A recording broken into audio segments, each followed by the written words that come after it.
Today we're going to talk about Karnaugh mapping, and Karnaugh mapping is quite simply a way to solve a digital problem.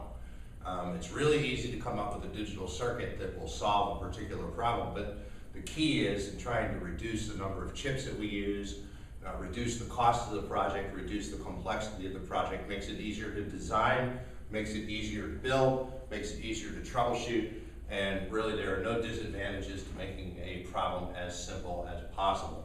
So the problem that we're going to solve today is going to be a relatively simple and common problem. We have an office, and that office has a vice president, a president, a secretary, and a treasurer. 4 people. I'm actually going to make it a little bit easier by switching these two and putting the president over here, the vice president, the secretary, and the treasurer. It just makes it easier for me, no big deal. But here's the situation. We've got these 4 people on the board of directors, and they're not really all that comfortable with voting in public, so to speak, and they want to have a circuit that will indicate whether a motion passes or not based on a majority of the members voting yes.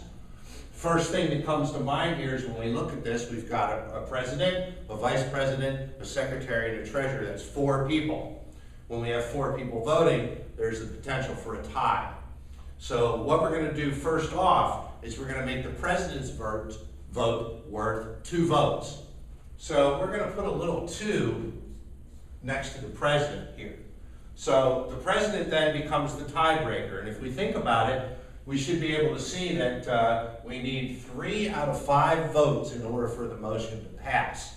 So what we're going to do is we're going to go down through here, we're going to tally up the number of votes, and any number that's 3 or greater, we're going to put a 1 in the motion column to indicate that that motion then passes. Okay? Then we're going to take and we're going to convert that truth table into a circuit using what we call a Karnaugh map. It's a very graphic and simple way to simplify a truth table. So let's go ahead and get started.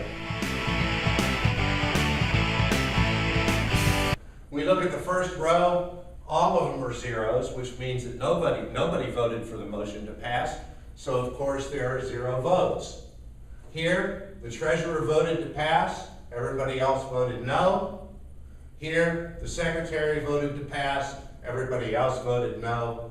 Here, the secretary and treasurer both voted to pass. The other 2 said no, so we have 2 votes here. Similarly, 1 vote, 2 votes, 2 votes, 3 votes. That's not very good, 3. 3 votes. 1 vote, 2 votes, 2 votes, 3 votes. But is that right? Remember, the president gets 2 votes. So let's look at this. That's actually 2. 2 plus 1 is 3.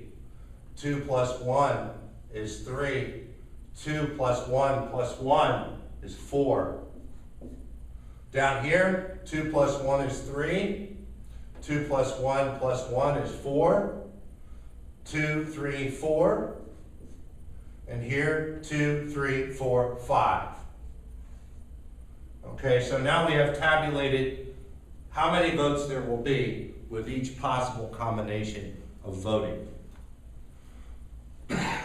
Okay, let's look at this and decide which one of these scenarios the motion will pass. Okay, we're looking for anything 3 or greater. We'll get a 1 over here. So here, 0, 0, 0, 0, 0, 0, 0, 1, 0, 1, 1, 1, 1, 1, 1, 1. Okay? Now we have it set up so that we know what combination of president, vice president, secretary, and treasurer will lead to a passing motion. Okay? So, that being said, we can now create an equation that we could easily build to solve this problem. Let's go ahead and do that. We'll do that over here. We're going to look at only the places where the motion passed. And the first one of those is right here. We have not P.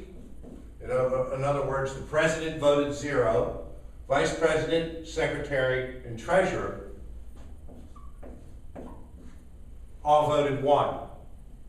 So we put a line or a vinculum, it's called a vinculum, over top of the P votes or the 0 votes, and then for the rest of them we put just the regular letter that indicates that that one is true or that that person voted yes. Okay? Down here, the next one, we have the president and the treasurer that voted yes. Vice president and secretary voted no. Next one, president and secretary voted yes. President and secretary voted yes. Here, the last one down, president, vice president voted no. Secretary and treasurer voted yes. Down here, president, vice president, no secretary, no treasurer.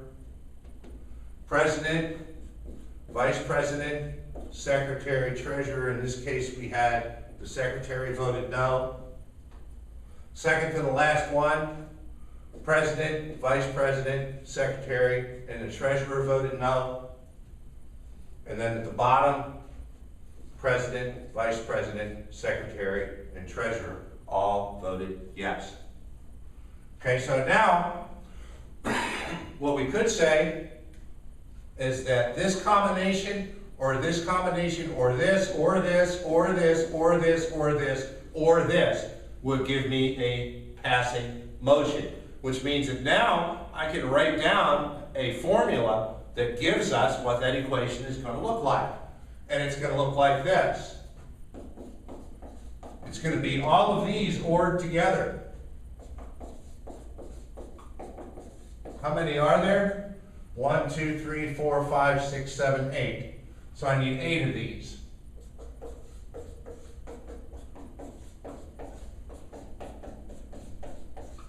We now have 1, 2, 3, 4, 5, 6, 7, 8 equals M for the motion.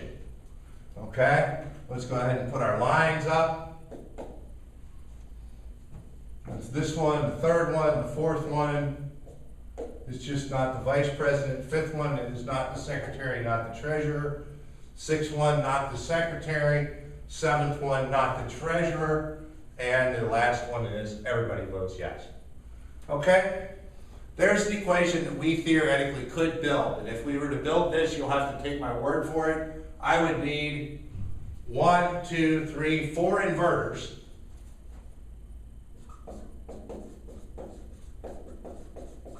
That's how I'm going to get my not T, my not S, and all of those other knots that I'm going to need. I'm going to need 1, 2, 3, 4, 5, 6, 7, 8, 4 input AND gates. And I'm going to need 1 8 input OR. That's what I'm going to need in order to make all of that happen. It's going to be a large circuit.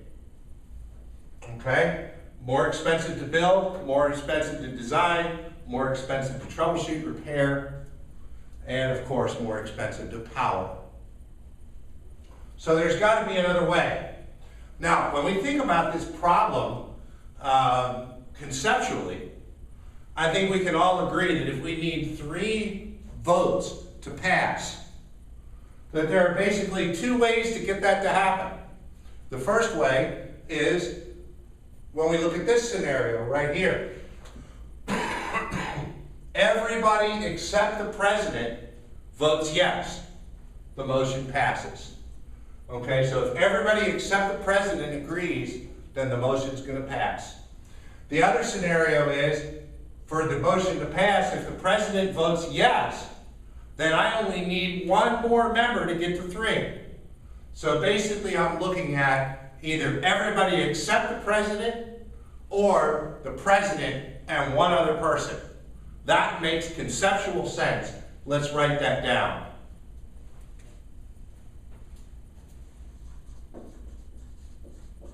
Everyone except the president or the president and one other person. That's what we're going to say is going to solve this problem. That's certainly not what this says, because what I have up in the list here is all of this, but it's laid out. Okay, the minimum I need is the president and one other person. So in a sense, here I have the president and the secretary and the treasurer. Either one of those two people could have voted no, and the motion would still pass. So I don't even really need to take all four of them into consideration. I just need to know, did the president and one other person vote yes? Okay? It's a lot simpler than what we have up on the board. So let's go ahead and see if we can get to this using Karnaugh Mapping.